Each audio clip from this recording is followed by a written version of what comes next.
بسم اللہ الرحمن الرحیم۔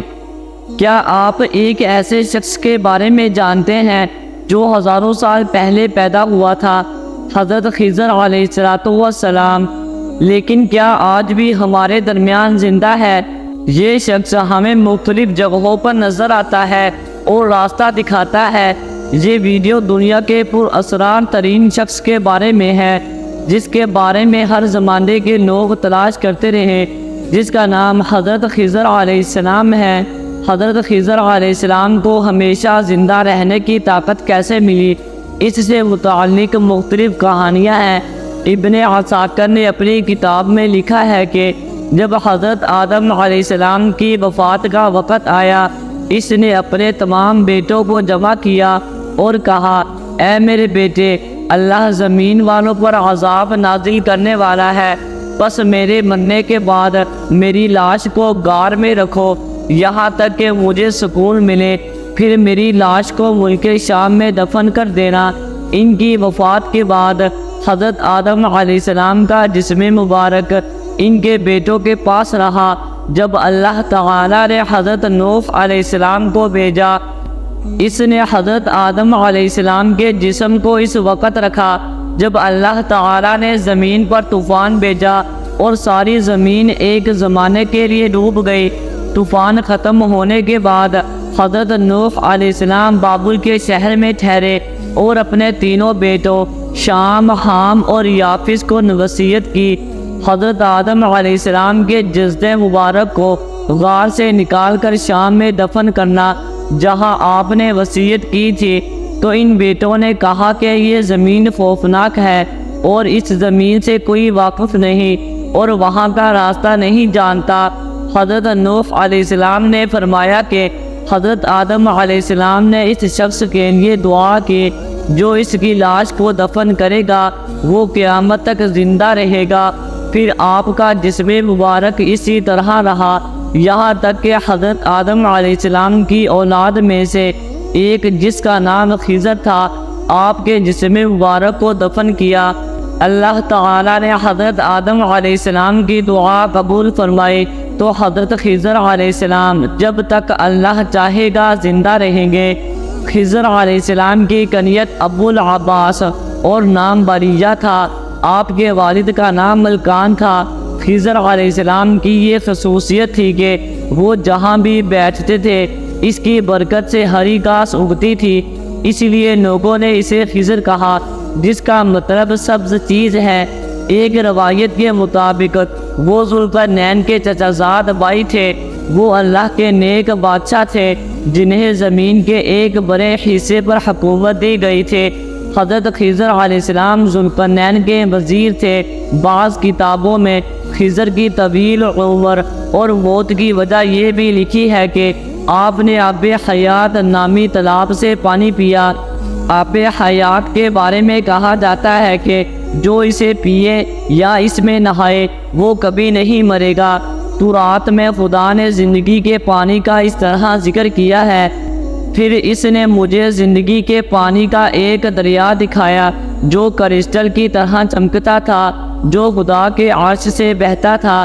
اس شہر کے بیچ میں اور دریا کے اس پار زندگی کا درخت تھا۔ آب حیات کا ذکر قدیم کہانیوں اور کتابوں میں بھی ملتا ہے۔ ان قصوں میں 3 لوگوں کا ذکر ہے جو آب حیات تک پہنچے۔ ان میں سے پہلے حضرت الیاس علیہ السلام، دوسرے ذوالقرنین علیہ السلام اور تیسرے حضرت خضر علیہ السلام ہیں، جن میں سے صرف حضرت خضر علیہ السلام اور حضرت الیاس علیہ السلام ہی اس مبارک پانی کو پی سکتے تھے۔ روایات کے مطابق ذوالقرنین نے قدیم تاریخ کی کتابوں میں پڑھا تھا کہ سام بن نوح علیہ السلام کی اولاد میں سے کوئی اس چشمہ حیات کا پانی پیے گا اور وہ نہیں مرے گا۔ چنانچہ ذوالقرنین اس پانی کی تلاش میں مغرب کی طرف روانہ ہوئے۔ ذوالقرنین کے علم میں آیا کہ زندگی کا پانی طریق راستوں میں موجود ہے اور 360 تالاب ہیں۔ چنانچہ ذوالقرنین نے اپنے لشکر میں سے 360 آدمیوں کا انتخاب کیا اور ہر ایک کو ایک مچھلی دے کر خضر علیہ السلام کی قیادت میں بھیج دیا۔ تمام لوگوں کو ہدایت کی گئی کہ ہر شخص اپنی مچھلیوں کے ساتھ ان تالابوں میں جائے اور واپس آ کر اپنی مچھلی دکھائے۔ ایک طویل سفر اور جدوجہد کے بعد آخرکار یہ لوگ اس چشمہ تک پہنچ گئے۔ جب وہ واپس آئے تو ذوالقرنین نے سب کو اپنی مچھلیاں دکھانے کا حکم دیا۔ چنانچہ خضر علیہ السلام کے علاوہ سب نے اپنی مچھلیاں آپ کے سامنے پیش کی۔ ذوالقرنین نے اس کے بارے میں دریافت کیا تو اس نے کہا، چنانچہ سب نے اپنی مچھلیاں آپ کے سامنے پیش کی سوائے خضر علیہ السلام کے۔ جب ذوالقرنین نے اس کے بارے میں دریافت کیا تو اس نے کہا، جب میں چشمے میں اترا تو مچھلی میرا ہاتھ چھوڑ کر پانی میں چلی گئی۔ میں نے غوطہ لگایا اور اسے پکڑنے کی بہت کوشش کی لیکن ناکام رہا۔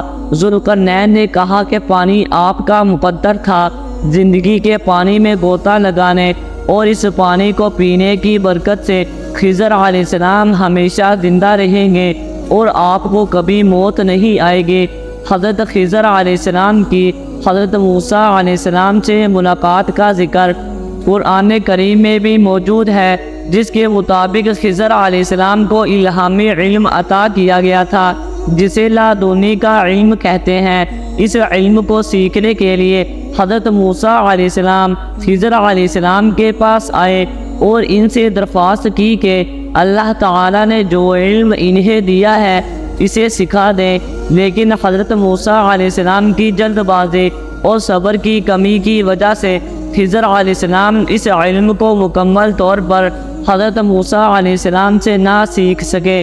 بعض علماء نے اس واقعہ کی وجہ سے خضر کو نبی قرار دیا ہے، کیونکہ ایک عام بندہ کسی نبی کو کوئی علم نہیں سکھا سکتا۔